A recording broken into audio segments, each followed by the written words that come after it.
তৈয়ারি গ্রহণ করো, আসছে গজওয়ায়ে হিন্দের কাফেলা আসছে, সে কাফেলায় যোগের তৈয়ারি গ্রহণ করো। যেই ভারত তোমাকে শাসায় চতুর্দিক থেকে, সে ভারতের লাল কেল্লা দখল করার শপথ গ্রহণ করো। তৈয়ার আছো তো ইনশাআল্লাহ?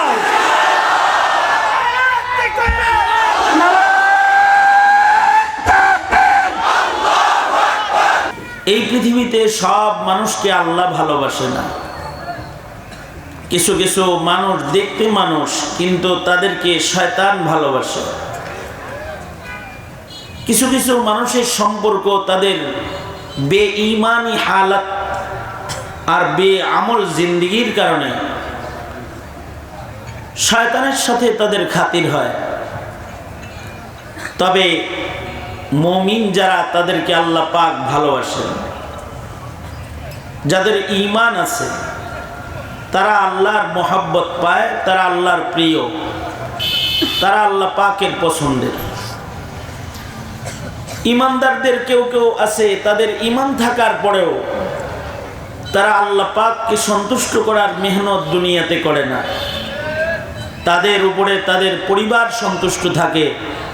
কেউ আছে তাদের পরিবারের হক আদায় করে, কিন্তু ঈমানদার আল্লাহর হক আদায় করে না।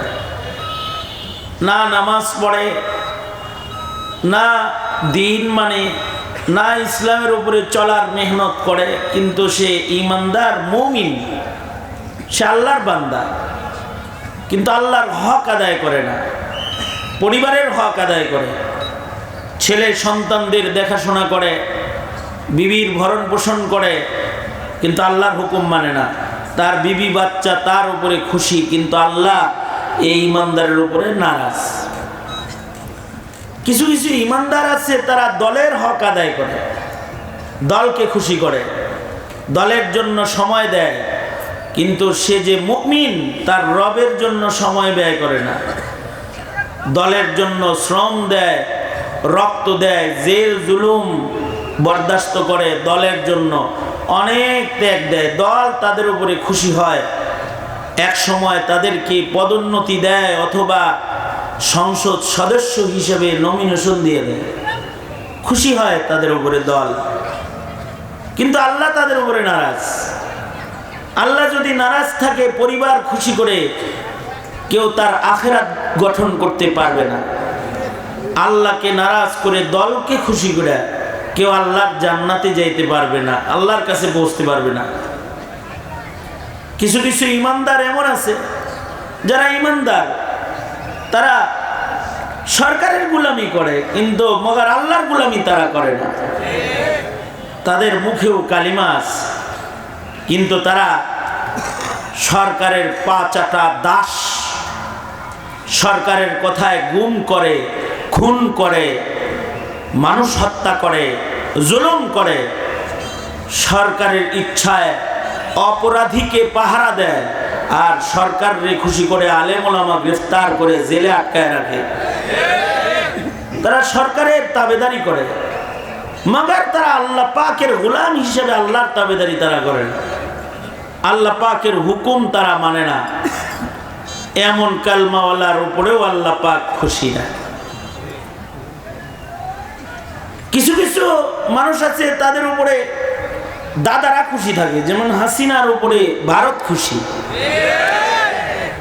ভারতে জায়গা পাইছে, কোথাও জায়গা না পাইলেও ভারতে জায়গা হয়েছে। কিছু কিছু মানুষের উপরে আমেরিকা খুশি, কিন্তু নারাজ মহান রব্বুল আলামিন। কিন্তু কিছু কিছু মানুষ আছে, এদের উপরে খুশি স্বয়ং আল্লাহ, আল্লাহ তাআলা তাদের উপরে খুশি।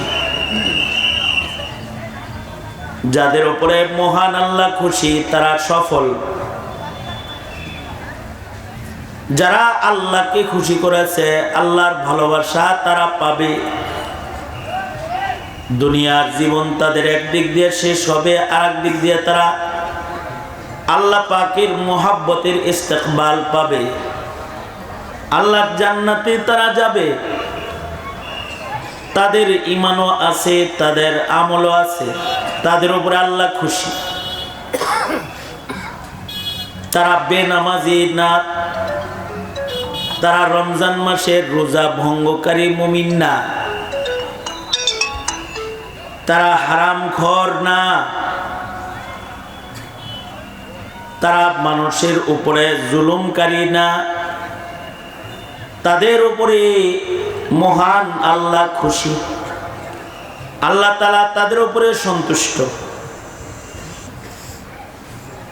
যাদের উপরে মহান আল্লাহ খুশি তাদেরকে আল্লাহ তাআলা ফিরদাউস জান্নাত দান করবেন।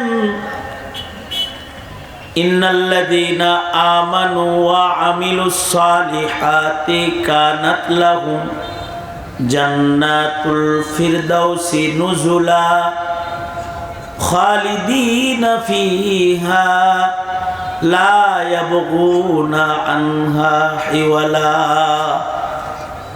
তাদের ঈমানও মজবুত, আমলও মজবুত। এমন কিছু মানুষ আছে যাদের ঈমানও পুখতা, তাদের আমলও পুখতা, তাদের জিন্দেগিতে আল্লাহর হুকুমের খেলাফ কোনো কাজ নাই। তারা দুনিয়াতে কষ্ট করে কিন্তু হারাম কাম করে না, নাজায়েজ করে না, আল্লাহকে ভয় করে, খেলাফে শরা কথা কাজ সব কিছুর থেকে নিজেরে বাঁচায় রাখে। সতর্ক মানুষ, গুনাহগাতা করে না, পাপাচার করে না। তাদের চোখ, তাদের অঙ্গ প্রত্যঙ্গ নিয়ন্ত্রিত। আল্লাহর অপছন্দের পথে তারা চলে না, আল্লাহর পছন্দের পথে তারা চলে। যেমন সাহাবায়ে কেরাম রিজওয়ানুল্লাহি আলাইহিম আজমাইন, ওনাদের জিন্দেগিতে নেক আমল, ঈমান ও নেক আমলের বাইরে গুনাহ খাতা কখনো হয়ে গেলে এই গুনাহ থেকে সাথে সাথে তওবা। ওনারা নিজেদের ঈমানের সাথে গুনাহকে কখনো একত্রিত করে রাখেনি। গুনাহ হয়ে গেছে তো গুনাহ থেকে মুক্ত হওয়ার জন্য পেরেশান হয়ে গেছে, গুনাহের নাপাকি মুক্ত। তাদের জিন্দেগিতে নেকির কাম বেশি, কারণ তাদের ধান্দা হলো তারা কবরের ফিকির করছেন, আখিরাতের ফিকির করছেন। আমাদের ফিকির উল্টা, আমরা কবরের ফিকির করার মানসিকতা কম, হাসরের ফিকির করার মানসিকতা কম। ইল্লা মাশাআল্লাহ, দুনিয়ার ফিকির করার ধান্দা বেশি, যাইতেছে কবরের পথে কিন্তু কবরের ফিকির নাই। মৃত্যুর দ্বার প্রান্তে ধীরে ধীরে যাইতেছে, মরণের পরে কি হবে তার চিন্তাই তার নাই। আমি এমনও রোগী দেখতে গেছি যে রোগীর এক সাইড অচল, প্যারালাইসিস হয়ে এক সাইড কবরে চলে গেছে, হসপিটালে ভর্তি আছে। ইয়াদাত করতে গেছি, যা দেখি যেই হাত সচল আছে এটা দিয়া রিমোট দিয়া চ্যানেল পাল্টাইতেছে আর টিভি দেখতেছে, এক সাইড কিন্তু কবরে চলে গেছে। এখনো তার পাপের আকর্ষণ কমে নাই, এখনো তার ইবাদতের আকর্ষণ ঢুকে নাই। অথচ মুমিন কদম সোয়ে মরকদ নজর সোয়ে দুনিয়া, কিধর জানা है और किधर देख रहा है। কবর আখিরাতের কোনো ফিকিরই তার নাই, এমন কালেমাওয়ালাও আছে।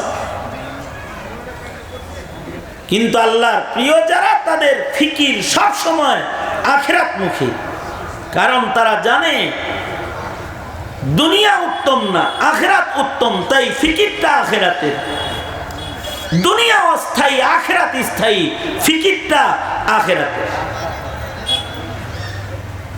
সাহাবায়ে কেরামের হার সেকেন্ড আখিরাতের ফিকির ছিল।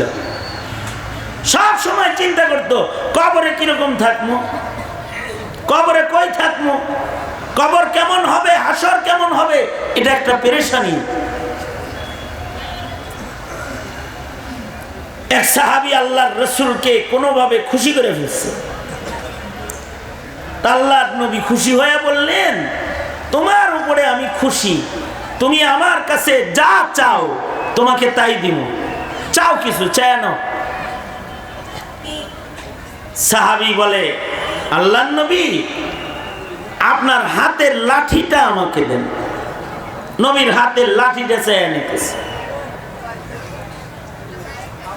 ছোট জিনিস চাইছেন, নবী দিয়ে দিচ্ছেন, লাঠি দিয়ে দিচ্ছেন। কিন্তু এই যে লাঠি চায় নিল, এখানেও সাহাবী এই লাঠির সাথেও তার আখিরাতের ফিকির, কবরের ফিকির।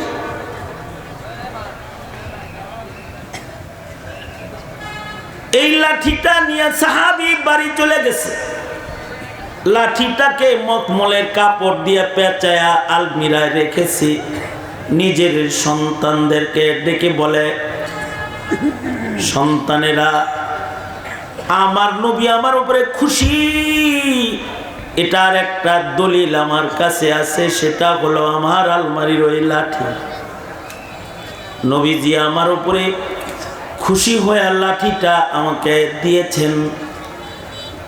আমার তো কবরের চিন্তা, হাসরের চিন্তা, সুতরাং আমি মরে গেলে আমার লাশটা যখন কবরে নামাইবা, নবীজির হাতের লাঠি আমার কবরে আমার সাথে দিয়ে দিবা। নবীজির হাতের লাঠি কবরে থাকলে হয়তোবা আমার কবরে আযাব ঢুকবে না। পেরেশানিটা হলো কবরের। কবরটা কেমন হবে, কবরে যেন জাহান্নামের আগুন ঢুকে না যায়, অথবা হাসরে যেন আমি দোজখে নিক্ষিপ্ত না হয়ে যাই, এটা হলো ফিকির।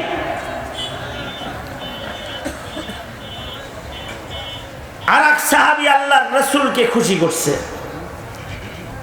নবীজি তাকেও সেম বললেন, এই তোমার উপরে আমি খুশি, তুমি আমার কাছে কিছু চাও, যা চাইবা তাই দিব। সাহাবী বললেন, আপনার কাছে আখিরাতে আপনার সঙ্গী হইতে চাই, রিফাকাতুকা ফিল জান্নাহ, আমি জান্নাতে আপনার লগে থাকতে চাই, এই জিনিসটা চাই। আল্লাহর নবী বললেন, সাহাবী অনেক বড় জিনিস চাইছে, অন্য কিছু চাও, আমার কাছে ভিন্ন কিছু চাও। সাহাবী বলে, না না, যেটা চাইছি এইটাই, আপনার সাথে জান্নাতে থাকতে চাই। আল্লাহর রাসূল বললেন, চাইলেই সাথে জান্নাতে থাকা যায় না, তাহলে তোমাকে তরিকা বাতলায় দিই। আলাইকা বিকাসরাতি সুজুদ, বেশি বেশি সেজদা দিবা, তাহলে আমার কাছে থাকবা। যার জিন্দেগিতে সেজদা বেশি, তার সাথে আমার রেফাকাত হবে। সাহাবায়ে কেরাম সবাই জিনিসটা জানতেন, সেজদা বেশি হইলে নবীজির কাছাকাছি থাকা যাবে। এ কারণেই সোয়া লাখ সাহাবীর গুণ এটা, ফি ওজুহিহিম মিন আসারিস সুজুদ, সাহাবায়ে কেরামের চেহারার ভেতরে সেজদার দাগ আছে। এটা সাহাবায়ে কেরামের সকলের গুণ। আল্লাহ নিজে সাহাবীদের আওসাফ বর্ণনা করে এটা বলতেছেন, ফি ওজুহিহিম মিন আসারিস সুজুদ, সাহাবীর চেহারায় সেজদার দাগ আছে। এক এলাকায় মাহফিলে গেছি, এক ছাত্র নেতা দেখা করতে এসেছে। হুজুর দেখছেন ঘাড়ের ভিতরে এখনো গুলি আছে, এটি বাইর করা হয়নি। এই যে গুলি, এই যে গুলি, এই যে পিঠে গুলি, সিটা গুলি লাগছিল, এটি বাইর করা যায় না, আছে এখনো। প্যান্ট উঠায় কয় এ পায়ে চাইনিজ কুড়ালের দাগ, রান্নার কোপের দাগ, দলের জন্য কি না করছি। 10 বছর পরে বাইরেছি হুজুর, 10 বছর পরে বাইরেছি। এই 10 বছর বাইরে থাকলে আমার মেরা লাইতো। আমি বললাম এত দাগ দেখাইতেছেন, 10 বছর পরে বাইরেছেন, এত আক্ষেপ করতেছেন, এখন আক্ষেপ পুরা করার পালা। এখন আপনার যতগুলো দাগ আছে, যারা আপনারা দাগ বানাইছে সেগুলো দাগ বানানোর নিয়ত করছেন বুঝি না। ফাবুহিতাল্লাযী কাফার, যখন একটু তেরা করে বলছি আর তার মুখটা কেবল বন্ধ হয়েছে পরে আমি বললাম গণতন্ত্রের দাসত্বের দাগ তো দেহে অনেক আছে, কুফরি মতবাদের দাসত্বের দাগ ঘাড়ে গুলি আছে, পিঠে গুলি আছে, পায়ে কবের দাগ আছে। রাজনৈতিক শিরোনামে গণতন্ত্র নামক কুফরি মতবাদ, এর জন্য দাসত্ব করার আর কুরবানি দেওয়ার দাগ তো দেখে অনেক আছে, কিন্তু কায়তে বয়ে রয়েছেন কে? তাশাহুদের সূরতে তো বইতেও পারেন না। অথবা দেহে কোপের দাগের চাইতে আরো গুরুত্বপূর্ণ দাগ হলো সেজদার দাগ। এতদিন গণতন্ত্রের দাসত্বের দাগ দেহে লাগাইছেন, আজকে যেহেতু উন্মুক্ত বেরোইছেন, মসজিদে যাওয়ার লাইন হইছে, আজকের থেকে একাত্মবাদে বিশ্বাসী মুমিনের দাসত্বের দাগ গায়ের ভেতরে লাগানো শুরু করেন। নামাজ পড়েন। ফি ওয়াজুহিহিম মিন আসারিস সুজুদ, সাহাবায়ে কেরামের চেহারার মধ্যে সেজদার দাগ। একটা মুমিনের এটা একটা গুণ যে তার ইবাদতের দাগ থাকবে। যাদের চেহারায় ইবাদতের নূর থাকবে, ইবাদতের দাগ থাকবে, এদের যদি নেকি কম হয়, তারা আল্লাহর ভালোবাসা উসিলায় পাওয়া যাবে। বাবা মা যেমন সব সন্তানকে একরকম ভালোবাসে না, কিছু সন্তানের উপরে খুব খুশি থাকে, আর কিছু সন্তানরে ডেলি বাইর থেকে বাইর করে। সব মুমিনের উপরও আল্লাহ ফুল খুশি না। কিছু মুমিন আছে এরা ওয়াজ শুনে নামাজ পড়ে না, এরা নারায়ে তাকবীর আল্লাহু আকবার দেয়, কিন্তু দাড়ি রাখে না, টুপি পরে না, তার ভেতরে সুন্নতের নূর নাই। কিছু মুমিনের ভেতরে আলেম প্রীতি আছে, ভক্তি আছে। এক এক মুমিনের ভেতরে এক এক ধরনের গুণ আছে। গুণের কারণে আল্লাহ কিছু মুমিনকে ভালোবাসা বিতরণ করবে। বাপ যেমন সন্তানকে ভালোবাসা বিতরণ করে, সন্তানের উপরে রাগ হয়ে কথা শুনে না দেখা ঘর থেকে বাইরে আমার বাড়িতে বের করে দিছে। আবার চাচারে বলতেছে আমি বের করে দিছি, তুই তো চাচা লয়ে গে, একটু বাট লয়ে গা, কই থাকবো, কি খাইবো কে জানে, ধরে লয়ে নিজে বাইর করে দিছে, কিন্তু চাচারে দিয়ে ডাক্কা ভিতরে আনছে। কিছু কিছু মুমিনের কিছু কিছু গুণের কারণে আল্লাহ তাদের নেকি নাই, দোজখের দিকে পাঠিয়ে দিবে, কিন্তু আবার রাসূলকে পিছনে লাগায় দিবে, বলবে গুনাহ বেশি নেকি কম, পাঠাইলাম তো দোজখের দিকে, কিন্তু বন্ধু ওই যে বাবা আদমকে পাশে দাঁড় করে রাখবে। হাদিসে আছে বাবা আদম দেখে বলবে মুহাম্মদ ওই যে হাতে চমক দেখা যায়, ওযু করতো, ওটা তোমার উম্মত লাগে, গেল কিন্তু দোজখে। নবীজি বাচ্চাওয়ালা মুরগির মতো উড়াল দিয়ে কাছে চলে যাবে, আর ধরবে যা ফেরেশতাদের বলবে এই ফেরেশতারা এটা আমার উম্মত, এটারে দোজখে নাও কেন বোঝা। ফেরেশতারা বলবে নেকি বুদ্ধি ওজন করছি, নেকির পালা হালকা, গুনার পালা ভারী, তাই দোজখে লয়ে যাই।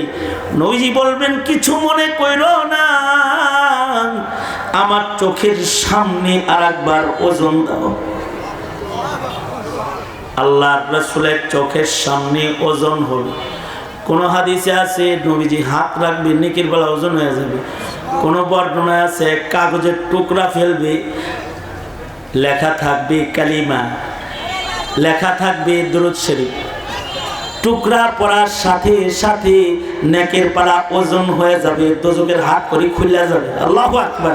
করছিল কিন্তু হাত করি, কিন্তু কোন গুণের কারণে ওই যে সেজদার দাগ আছে, ওজুর দাগ আছে, চমকাইতেছে, সবাই চিনে, নবীজিও চিনে। নবী আলাইহিস সালাম দূরে যে ধরে ফেলেছে। আবার কিছু থাকবে তাদেরকে মোল্লা লাগায় দিবে আল্লাহ।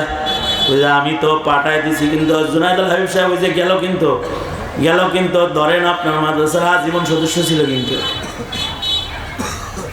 উনি যা বলবে আল্লাহর লোকটা একটু গুনাহ করে লাইছে, কিন্তু আমগো মাদ্রাসায় একটা তালা করে দিছিল, আমগো মাদ্রাসার একটা রুম করে দিছিল, চিনি আপনার নবীরে ভালোবাসে, একটা সাক্ষী লাগায় দিব, উসিলায় দোজখের হাত করে খুললা যাইব, শাফাত পায়া জান্নাতে চলে যাইব।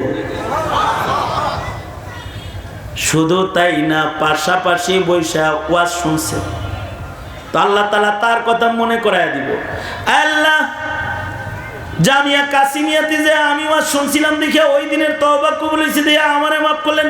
আমার ডান পাশে খালাতো ভাই ছিল, এটা কো ও তওবা করছিল নাকি? হ্যাঁ, আমার পাশেই ছিল। তো ঠিক আছে, ওর তওবা তো বেশি ভালো লাগছে না, কিন্তু তুই যেহেতু সাক্ষী দিলি হেডারও লয়া। আল্লাহ তাআলা বাহানায় বাহানায় বান্দার প্রতি ভালোবাসা প্রকাশ করবে। চতুর্দিকে খ্রিস্টান, এই মাদ্রাসা এখানে চতুর্দিকে মিশনারি আছে, মুসলমানের বসবাস তো নাই। এই জায়গায় একটা দিনের বাতি যারা দেখভাল করতেছে, যারা সাদাকা করে, যারা দান করে, যারা ধন দেয়, এটাকে যারা ভালোবাসে, ওয়াবতাগু ইলাইহিল ওয়াসিলা, তারা আল্লাহ পাকের ভালোবাসার ওসিলা আবিষ্কার করতেছে। ময়দানে মাশরে মুমকিন হইতে পারে নেকি কম, কিন্তু শাফাত নসিব হয়ে যাবে, সাক্ষী দাঁড়ায় যাবে। হতে পারে আল্লাহ তাআলা এর ওসিলায় নাজাত দান করবে, কারণ রহমতে হক বাহানা মিজওয়া। হাসরের মাঠে কিছু বান্দাকে আল্লাহ মাপ চাওয়ার চান্স দিবে। সব ফাঁসির আসামি মাপ চাওয়ার চান্স পায় না, কিন্তু কিছু ফাঁসির আসামি রাষ্ট্রপতির ক্ষমা পাওয়ার চান্স পাওয়া যায় দলের কারণে। বিরোধী দল তো আওয়ামী লীগের আমলে কত খুনি এরকম রাষ্ট্রপতির ক্ষমায় নিরাপদে বাইরে চলে গেল, গেছে না? জোরে বলো না কেন? গেছে না? দল করার কারণে গেছে। আওয়ামী লীগের দলের লোক যদি রাষ্ট্রপতির ক্ষমা পায়, তাহলে আল্লাহর দলের কিছু মানুষ আছে যারা আল্লাহর কাজকে ভালোবাসে, তারা ময়দানে মাহশরে এরকম রাষ্ট্রপতির আলাদা ক্ষমা পাবে। মালিক ইয়াউমিদ্দিন, বিচার দিবসের অধিপতি যিনি, তার মায়া পেয়ে যাবে, তার দয়া পাবে। হাদিসে আছে কিছু বান্দাকে আল্লাহ এমন করবেন, একজন আল্লাহ এরকম ডাক দিবেন, আল্লাহর রাসূল বলছেন আল্লাহ তাআলা ডাকবেন, এই এই এই এই এদিকে তুমি ডাক দিবেন, তো সে আল্লাহ পাকের কাছে যাবে। কাছে গেলে মহান আল্লাহ, আল্লাহ পাকের কুদরতি হাত বান্দার মাথার পরে রাখবে, রাখা বান্দার কানে মুখ লাগায় আল্লাহ বলবে, ইমান তো ভালোই ছিল, এত গুনাহ করছিলি কে? কে বলবে? জোরে বলেন কে বলবে? আরো জোরে বলেন কে বলবে? কে? আল্লাহ তাআলা মাথায় হাত দিয়ে বলবে ঈমানটা তো ভালোই ছিল, কাদ্দানি রে কাফের জানছস, সাদ্দানি রে ভণ্ড জানছস, আলেমদের সাথে চলছস, খতমে নবুয়তের স্লোগান দিছস, নাস্তিকের ফাঁসি চাইছস, সব দিকেই তো ভালো আছিলি রে বেটা, তো এত গুনাহ করছিলি কে? মাথায় হাত দিয়ে জিজ্ঞাসা করবে পাপ করছিলি কে? এটা চান্স দিছে আল্লাহ বান্দারে। বান্দা আস্তে করে বলবে আল্লাহ আস্তাগফিরুল্লাহ, আল্লাহ ভুল হইছে মাফ চাই। আল্লাহ যেমন বান্দার কানে বলবে, বান্দাও আল্লাহর কানে আস্তে করে বলবে ভুল হইছে মাফ চাই। আল্লাহ বলবে আমার একটা নাম হলো সত্তার, যা মাপ যেহেতু চায় ফসস, আমার সত্তার নাম দিয়া তোর সব গুনাহ ঢাকা দিলাম। আল্লাহু আকবার, সব ঢাকা দিলাম, তোর সব গুনাহ আমার সত্তার নাম দিয়া ঢাকা দিলাম।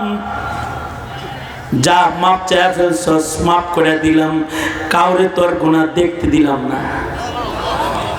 তোর ইমানের কোয়ালিটির কারণে তোরে মাফ করে দিলাম। যারা ভুলে বলে মাহফিলে আয়া পড়ছে না, কিছু আছে না এরকম? এরা মসজিদেও যায় না, আজকে ভুলে বলে ওয়াজে আয়া পড়ছে, এরকম কিছু থাকে। এইটাও ক্ষমা পাওয়ার বাহানা হইতে পারে। আর যদি আজকে একটা জটিল তওবা করতে পারেন, সতর্ক করছি আপনাদেরকে, 2024-এর বিদায় ঘন্টি বাজতাছে, আর 2025 নতুন নববর্ষ একটা আইতাছে। এই নববর্ষের 31st নাইটে কত আকাম করব, সব আকামের প্রস্তুতি লইতাছে। আছে না নাই? জোরে আওয়াজ করে বলেন আছে না নাই? হ্যাঁ, রং কিনতেছে, তুলি কিনতেছে, কোন রাস্তায় লিখবো, কি জানি লেখে হ্যাপি নিউ ইয়ার, এটা লিখবে, কোন রাস্তায় লিখবে, কোন জায়গায় লিখবে, কেমনে লিখবে, এগুলো সব ধান্দা করতেছে।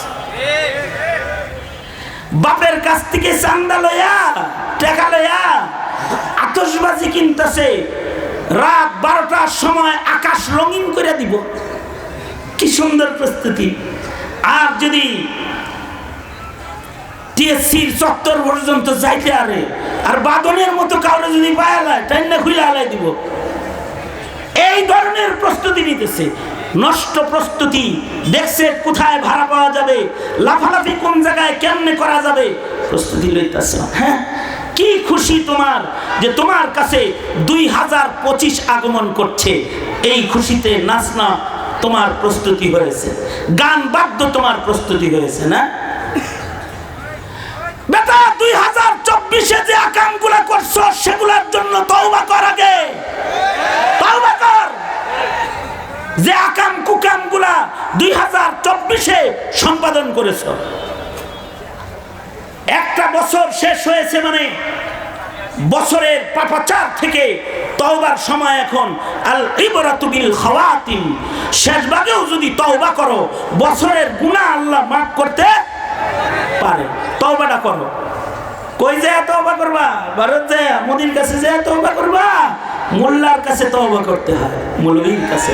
বুখারী বলে মোল্লার কাছে তওবার জন্য বাইর হইলেও আল্লাহ মাফ করে। আল্লাহু আকবার, জোরে আওয়াজ করে বলো, আরো জোরে চিল্লায় জোরে আওয়াজ করে আল্লাহু আকবার। তওবা কার কাছে? হ্যাঁ, তওবা কোথায় যায় করতে হয়? ইন্ডিয়া যায় তওবা, মক্কায় যায় করতে হয় বেটা তওবা। নেককারের কাছে যায় তওবা করতে হয়। যত অন্যায় করেছো সেগুলোর জন্য তওবা করো। 2024-এর যত কুকর্ম করছিলা এগুলোর থেকে তওবা করো। তওবা তওবা তওবা। 365টা দিন আর 365টা রাত কয় রাকাত নামাজ পড়ছিলা? কয়টা ভালো কাম করছিলা? রাতের বেলায় ঘুম থেকে জাগ্রত হয়ে কয়টা সেজদা দিছিলা? হিসাব আছে না নাই? আল্লাহর কাছে হিসাব দিতে হবে কি হবে না? জোরে আওয়াজ করে বলেন। হিসাব দিতে হইব। তবে গোল্ডেন চান্স হলো তওবা করে নাও। ইন্নাল্লাহা ইউহিব্বুত তাওয়াবিন ওয়া ইউহিব্বুল মুতাতাহহিরিন। যারা তওবা করবে তাদের আল্লাহ তাআলা পছন্দ করে। অনেক গুনাহ আছে, বছর ভরা গুনাহ, না বুঝা যায় ইস্তেমায় যায় মানুষ বাইরে মারছিল, এটাও তোমার একটা ভুল। দরজা খোলা আছে, তওবা করো। আল্লাহ তাআলা যেহেতু খুনিরে মাফ করে, বুখারীতে আছে, তো তোমাকে দাওয়াত হলো তুমি তওবা করো। তোমার ভুল তুমি বুঝো, তোমার কুকর্ম তুমি শনাক্ত করো, তোমার অপরাধ তুমি বুঝালো, আর পেছনের অপরাধের জন্য তওবা করো। যারা তওবা করবে আল্লাহ তাআলা তওবাকারীকে ভালোবাসেন। মাহফিলে যায় মানুষ তওবা করার জন্য যায়, আলেমদের মজলিসে যায় তওবা করার জন্য যায়।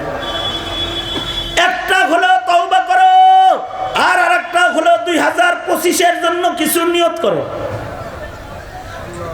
2025 তোমার জন্য হোক খেলাফত কায়েমের বছর। 2024 যেমন তুমি জালিম তারেন্না বছর। 24 কি হ্যাঁ জোরে কি কি কারে তারেন্না বছর? 24 কাকে তাড়ানোর বছর? 24 হাসিনা তারাইছে, 25 আল্লাহরে খুশি করো। 24 এক ধরনের কাজ আছে, 25 আরেক ধরনের কাজের নিয়ত করো। নিয়ত করো 25 সালের এক ওয়াক্ত নামাজও তাকবীরুল্লাহ ছুটবে না। নিয়ত করো 24 সালের ইশরাক ওয়া বিনসার বানা, 25 সালের ইশরাক ওয়া বিনসার বানা। নিয়ত করো 25 সালের প্রতি রাত্রি হবে তোমার গুনাহমুক্ত রাত্রি। 25 সাল ফেসবুক মুক্ত সাল। লাইক কমেন্টের ব্যবসা না করে নেকির ব্যবসা করবা। নিয়তটা একটু পাল্টায় নাও, চেঞ্জ করো না, পরিবর্তন করো। বছরের শুরু সামনে আসতেছে, কেউ যদি নিয়ত করে 1 বছরের ভিতরে নামাজ কাজা করবো না, 1 বছরের রাতের বেলায় ফেসবুক ধরবো না, কোরআন পড়বো, আধা বেলা পড়তে পারে না, কিন্তু মহান আল্লাহর কাছে নিয়তের এত দাম। 1 বছর নামাজ পড়ার নিয়ত করছে, মহান আল্লাহ অগ্রিম 1 বছরের নেক দান করবে। আর যদি নিয়তটাকে বাস্তবায়ন কইরা লাই, তাহলে কমপক্ষে দিবে 10 গুণ। আর নিয়ত ইখলাস যত ভালো হইব, ইখলাসের কারণে নেকি পাইব আরো কোটি কোটি গুণ। যদি ভিতর ভালো করে কোনো কাম করে, নিয়ত ভালো করে, তো সব পাওয়া যাইব। নিয়ত করছে সামনের বছর ইবাদতের বছর, পবিত্রতার নিয়ত করছে, পাক সাফ থাকবো, গুনাহ করবো না, গুনার ময়লা গায়ে লাগাবো না। পবিত্র বান্দাকে আল্লাহ পছন্দ করে। আত্মিক পবিত্রতা, আমলি পবিত্রতা, জিসমানি পবিত্রতা, যত পবিত্রতা আছে সব পবিত্রতা হিফাজত করবে। ইন্নাল্লাহা ইউহিব্বুত তাওয়াবিন ওয়া ইউহিব্বুল মুতাতাহহিরিন। যদি নিয়ত করে 24 সাল ছিল দাড়ি চাচার সাল, 25 সাল হবে দাড়ি রাখার সাল। 24 সাল ছিল তুমি দেখলে রাজাকার বলার সাল, আর 25 সাল হবে আলেম আছে যেখানে আমি আছি সেখানে সেই সাল। 24 সাল ছিল নিজের মন গড়া চলার, 25 সাল হবে আল্লাহর মোহাব্বতে ভালোবাসা দিয়ে নিজেকে গড়ার। এই নিয়তগুলা করবে আর লাভ হয়ে যাবে। একটা সুন্নতের নিয়ত করবে, তার নবীর আশিক হিসেবে স্বীকৃতি পাবে। আর ইসলামকে, নবীর সুন্নতকে অস্বীকার করবে, গাল দিবে, তো মহান আল্লাহ নারাজ হবে। যারা অস্বীকারী তারা দোজখে যাবে, আর যারা স্বীকারী, সুন্নত স্বীকার করে, ইবাদত স্বীকার করে, অস্বীকার করে না, আল্লাহর রাসূল বলেন কুল্লু উম্মতি ইয়াদখুলুনাল জান্নাতা ইল্লা মান আবা, কিলা মান ইয়াবা ইয়া রাসূলুল্লাহ, ক্বালা মান আতাআনি দাখালাল জান্নাহ ওয়া মান আসানি ফাকাদ আবা। নবীর দুশমন কেউ হইছো তাহলে তুমি অস্বীকারী, অর্থাৎ নবীর গাল দেয় তুমি নরসরো না, নবীর সুন্নতরে গালি দাও, নবীর সুন্নতকে রাজাকারের পোশাক করো, তুমি নবীকে অস্বীকারী, নবীর সুন্নাহ অস্বীকারী, তাহলে তুমি জান্নাত বঞ্চিত। যার সুন্নত নাই তার জান্নাত নাই, যার সুন্নত আছে তার জান্নাত আছে। ৭২ সাল থেকে মৌলবীরে বলছে রাজাকার রাজাকার, ৭২ সাল থেকে টুপি দেখলে কয় রাজাকার, নাটক বানাইছে রাজাকার, টুপি মাথায় দিয়া পাঞ্জাবি গায়ে দেওয়া রাজাকার সাজাইছে। মৌলবীদের ধৈর্য বেশি, কিছু কইছে না, রাজাকার বলে কিছু বলছে না, কিন্তু ছাত্রদেরকে রাজাকার বলছে, আর ছাত্ররা চতুর্দিক দিয়ে ধাওয়া দিয়ে কয় তুই রাজাকার। মোল্লাদের কত রাজাকার করলো, টুপিরে রাজাকারের পোশাক বানানোর চেষ্টা করলো, রাজাকার নাটক বানায়, দাড়িকে রাজাকারের সুরত বানাইতে চাইলো, রাজাকারের নাটক বানায়। বুঝে থাকলে বলেন দাড়ি টুপি পাঞ্জাবি এগুলো কি রাজাকারের পোশাক না নবীর সুন্নাত? জোরে আওয়াজ করে বলেন এটা কি রাজাকারের পোশাক না নবীর সুন্নাত? যারা নবীর সুন্নতের সাথে আছে তারা আল্লাহর ভালোবাসার সীমানার ভিতরে আছে। ইউহিব্বুকুমুল্লাহ, আল্লাহ তাদেরকে ভালোবাসে, আর যাদের ভেতরে সুন্নত নাই আল্লাহ তাদের অপছন্দ করে। সুতরাং সুন্নতওয়ালা ও সুন্নতওয়ালা কি বলা, সুন্নতওয়ালা হইবা জান্নাতওয়ালা হয়ে যাইবা। দাড়ি নাই দাড়ি রাখো, টুপি নাই টুপি পরো, তুই কেসে মুসলমান হাই রে, তুই কেমন মুসলমান যে তোর শার্ট আছে টি শার্ট আছে গেঞ্জি আছে তোর পাঞ্জাবি নাই, তুই মুসলমান পরিচয় দেখ, তোর শরম করে না? কেন নবীর পোশাক তোর ঘরে নাই? কেন তোমার টুপি নাই? কেন তোমার সুন্নত নাই? সুন্নতের সাথে তোমার পরিচয় কেন নাই? তুমি মুসলমান, তুমি আল্লাহর ভালোবাসার বাউন্ডারির ভিতরে ঢুকবার চাও, তাহলে কুল ইন কুনতুম তুহিব্বুনাল্লাহ ফাত্তাবিউনি ইউহিব্বুকুমুল্লাহ ওয়া ইয়াগফির লাকুম যুনুবাকুম ওয়াল্লাহু গফুরুর রহিম। মাদ্রাসার ছেলেদেরকে সুন্নত থেকে সরাইতে পারবো না। চাকরির লোক দেখায়, চাকরির লোক দেখায় অনেকের দাড়ি কাটতে পারবা, চাকরির লোক দেখায় অনেকের প্যান্ট শার্ট পরাইতে পারবা, কিন্তু যারা সুন্নতের কদর বুঝে তাদের গলা কাটবা কিন্তু সুন্নত সর্বনা, তাদের গালি দিবা কিন্তু সুন্নত সর্বনা। কারণ সুন্নতের মাধ্যমে আল্লাহর ভালোবাসা নামাইতে হয়। নিজের ছেলে মেয়েরে সুন্নত শিখাও, তাহলে জান্নাতের পথ পাবে। আর সুন্নত শিখাইবে না, নবী চিনবে না, তো নাস্তিকদের দলে চলে যাবে। নাস্তিকতা তার ভেতরে প্রবেশ করবে। নাস্তিকতা থেকে ফিরাইবার যন্ত্র কি? যন্ত্রই হলো ইত্তিবায়ে সুন্নাহ। কাউকে সুন্নত শিখায় দাও, সে নাস্তিকতার জাতাকল থেকে মুক্তি পেয়ে যাবে। সুতরাং আলেমুল আমার ভিতরে সুন্নত আছে, আলেমুল আমার কাছে আমল আছে, আলেমুল আমার কাছে ইলম আছে, সব সুন্নত আছে। খালি পোশাকের সুন্নত না, দর্জের সুন্নত তাদের আছে, ক্ষমার সুন্নত আছে। আলেমুল আমারা ক্ষমা করে বেশি।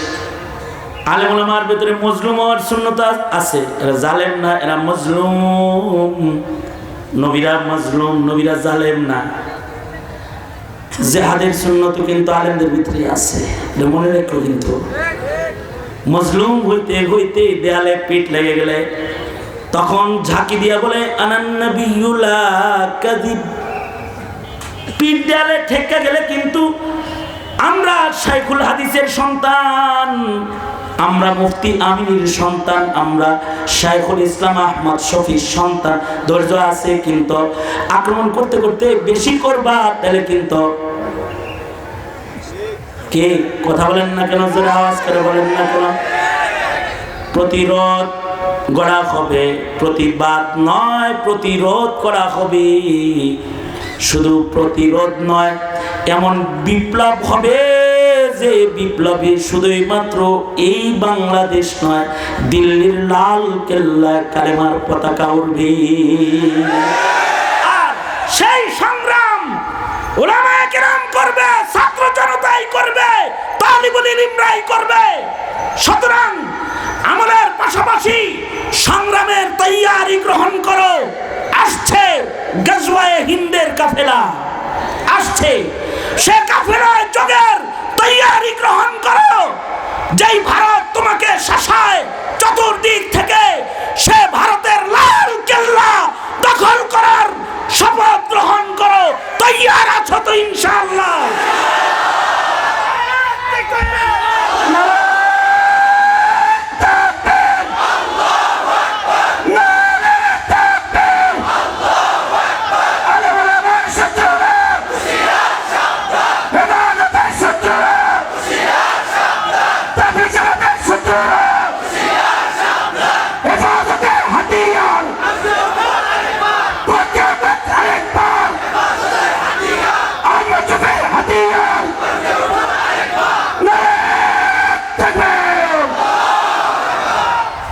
আমির হেফাজত আল্লামা বাবুনগরী দামাত বারকাতুহুম মজলিসে উপস্থিত রয়েছেন। তাওহীদি জনতা, এদেশের কিবারে উলামাদের বিজ্ঞ জামাত এখানে হাজির রয়েছেন। আপনারা কি তাদেরকে বলতে পারেন আপনারা এই জমিনে আল্লাহর দ্বীন, আল্লাহর খেলাফত প্রতিষ্ঠার জন্য আমাদেরকে যে কোনো ভূমিকায় অবতীর্ণ হতে বলেন? আমরা তৈয়ার আছি ইনশাআল্লাহ। বলেন ইনশাআল্লাহ তৈয়ার আছি। আল্লামা জুনায়েদ আল হাবিব দামাত বারকাতুহুম এই পল্লীতে এসে যে দিনের বাগান সাজিয়েছেন, আমরা ওনার সাথে আছি ইনশাআল্লাহ। আছেন না আপনারা সবাই? কারা কারা আছেন? খালি চাপাবাজি, হ্যাঁ, নাকি মাল দৌলত দিয়েও আছেন? হ্যাঁ, তো বেশি না।